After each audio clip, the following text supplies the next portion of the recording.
हुर्र, बैलगाडी शर्यतीच्या वेळी घुमणारा हा आवाज लवकरच पुन्हा एकदा ग्रामीण महाराष्ट्रात ऐकू येणार आहे। प्राण्यांवरचे अत्याचार थांबवण्यासाठी सर्वोच्च न्यायालयाने बैलगाडी शर्यतीवर बंदी घातली होती। तामिळनाडूतल्या जल्लीकट्टू खेळावरही अशीच बंदी घालण्यात आली होती। तामिळनाडू सरकारने कायद्यात सुधारणा करून ही बंदी उठवली। आता महाराष्ट्रातली बैलगाडी शर्यतीवरची बंदी उठवण्यासाठी फडणवीस सरकारने तामिळनाडूच्याच पावलावर पाऊल टाकलंय। त्यानुसार प्राण्यांना क्रूरतेने वागवण्यास प्रतिबंध करणाऱ्या कायद्यात बदल करणारे विधेयक विधानसभेत मांडण्यात आलं।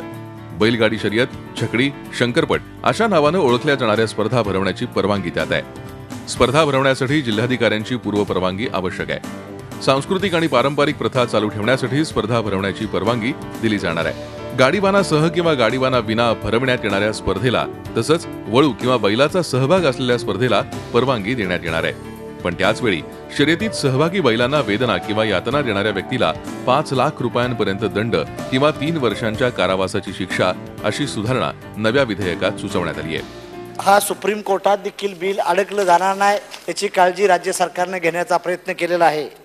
आणि महाराष्ट्रातील शेतकरी जनतेला मी आश्वस्त करू इच्छितो की सुप्रीम कोर्टात देखील आपल्या राज्याची बाजू सक्षमपणे मांडण्याची भूमिका महाराष्ट्र राज्य सरकारने घेतलेली आहे आणि आपल्या ह्या बुलक रेससाठी अडचण येणार नाही असं मी आपल्याला नम्रपणे सांगू इच्छितो।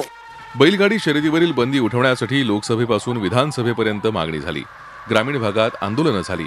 आता बंदी उठणार असल्याने या निर्णयाचं स्वागत होत आहे। मी आदरणीय मुख्यमंत्री महोदय असतील किंवा प्रदेशाध्यक्ष दानवे साहेब असतील, या सगळ्यांनी याच्यामध्ये फार महत्त्वाची ताकद आम्हाला यामध्ये दिलेली आहे। आमचे सगळे सभागृहातील सदस्य या विधेयकाला एकमताने त्यांनी मंजुरी दिली।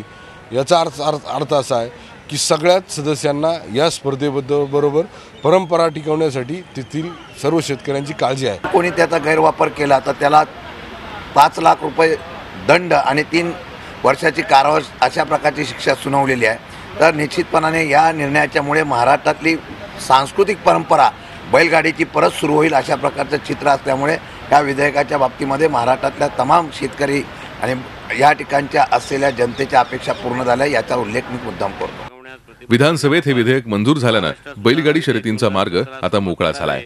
अनुकूल असतील त्याने होय म्हणावे, प्रतिकूल असतील त्याने नाही म्हणावे। हे विधेयक एकमताने संमत झाले।